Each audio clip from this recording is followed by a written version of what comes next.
एक युवा है जो जांजगीर चांपा ज़िले से है, पिछले कुछ दिनों से भूख हड़ताल पे डटा हुआ है। भूख हड़ताल पे डटे होने का कारण आपको पिछले समाचार में बताए थे, पिछले खबरों में बताए थे।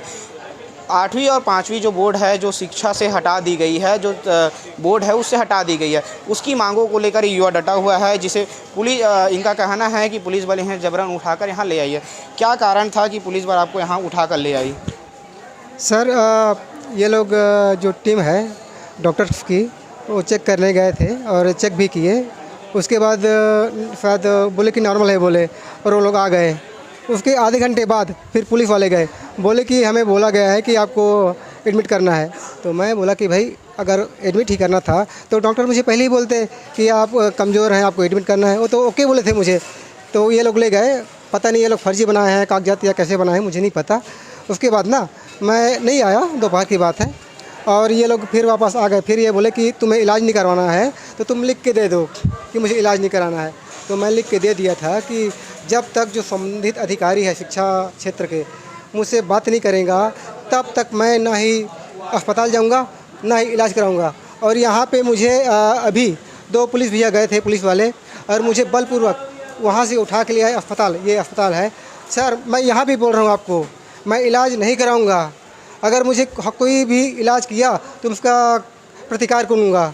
अगर मुझे बोतल चढ़ाया तो मैं फेंक दूंगा, मगर मैं किसी को सहयोग नहीं करूँगा, न मैं इलाज कराऊंगा। कुछ होगा तो ये लोग जिम्मेदार रहेंगे। क्या चाहते हैं अभी आप? क्या मांगे हैं आपकी? क्या चाहते हैं आप? सर शिक्षा स्तर में बच्चों का भविष्य खराब हो रहा है सर, मुझसे रहा नहीं जाता सर। क्योंकि देखिए जो मैं काम कर रहा हूँ ना, वो काम उनको करना था जो शासन में है। वो तो भाई मुखिया है छत्तीसगढ़ का, उन्हें नहीं दिख रहा है कि शिक्षा स्तर कितना कमज़ोर है। मुझे क्यों करना पड़ रहा है? मुझे दिख रहा है कितना कमज़ोर है, बच्चों का भविष्य खराब हो रहा है, उसे क्यों नहीं दिख रहा है? इतना घटिया सिस्टम बनाया है शिक्षा स्तर, जनरल प्रमोशन कर दिया है, बच्चे बिना पढ़े पास हो रहे हैं। आगे चले क्या करेगा वो? 10वीं फेल हो जाएगा, उसके बाद उसके भविष्य क्या होगा? क्या गरीब बच्चे अच्छे से शिक्षा नहीं ले सकते? कब भाई बच्चों का भला होगा? गरीब बच्चों का क्या सब पूंजीपतियों का हक है? आप देखिए सरकारी स्कूल कौन पढ़ता है? गरीब बच्चे, कभी पैसे वाले नहीं पढ़ते। मगर वहीं आपका सैनिक स्कूल है, नवोदय विद्यालय है और ये केंद्रीय विद्यालय है, उसमें कौन पढ़ते हैं? गरीब बच्चे नहीं पढ़ते। ना ही सरकारी स्कूल के बच्चे पढ़ते हैं, सब गरीब वाला बच्चे पढ़ते हैं, प्राइवेट स्कूल के बच्चे पढ़ते हैं। इतना धोखा हो रहा है गरीबों के साथ। कौन देख रहा है भाई? ये बोलता कि मैं किसान का बेटा हूँ, छत्तीसगढ़ का माटी हूँ। क्या क्या कर रहे हो यार आप लोग? ये छत्तीसगढ़ का माटी है। मैं पिछले 6 दिन से कुछ नहीं खाया हूँ, भूख हड़ताल में हूँ। उसे पता नहीं क्या कि एक लड़का भूख हड़ताल पे है, क्या मुझे भूख नहीं लग रहा होगा? मुझे भूख लग रहा है। मगर भाई मेरे अंतरात्मा से एक आवाज़ आती है कि नहीं यार, अगर सिर्फ एक दिन और शायद तुम्हारी बात सुने सरकार, बच्चों का भविष्य बन जाएगा। अगर एक दिन और यार, ऐसे एक दिन कर करके आज मुझे 6वां दिन हो गया। मुझे पता है मुझे कितना भूख लग रहा है, मैं कितना तड़प रहा हूँ, मगर भाई मुझे चिंता है बच्चों के भविष्य की। अगर मैं नहीं लड़ा ना तो कोई लड़ने वाला नहीं है। 10 साल हो गए सिस्टम को ख़राब हुए, अभी तक किसी ने आवाज़ नहीं उठाया। मैं अकेला आवाज़ उठाया हूँ।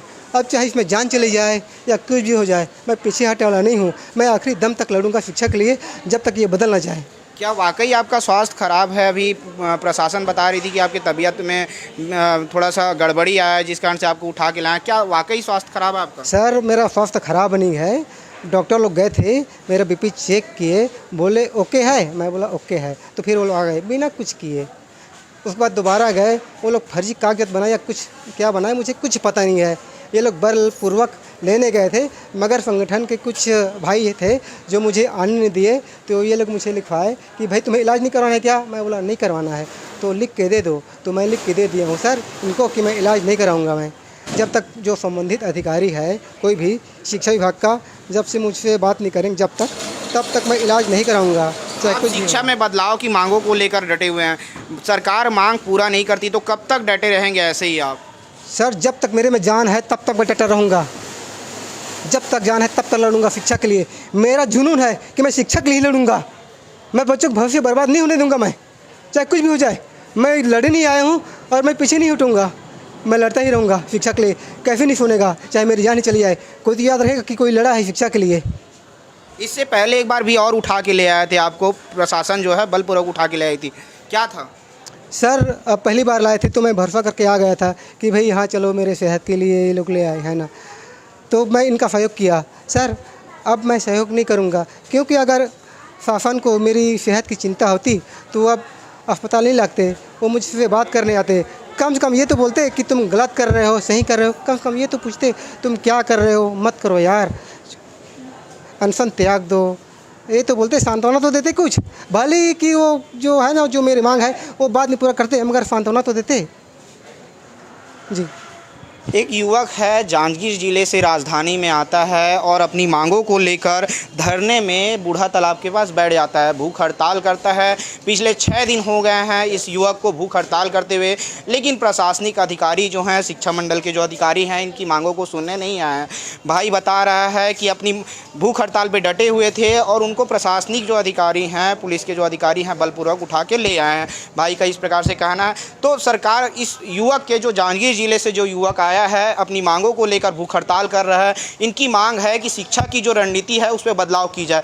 किस प्रकार से इस युवक की मांग सरकार पूरा करती है, देखने योग्य बात होगी आने वाले समय में। कैमरामैन टिकेश के साथ मैं योगेश यादव, रायपुर, छत्तीसगढ़।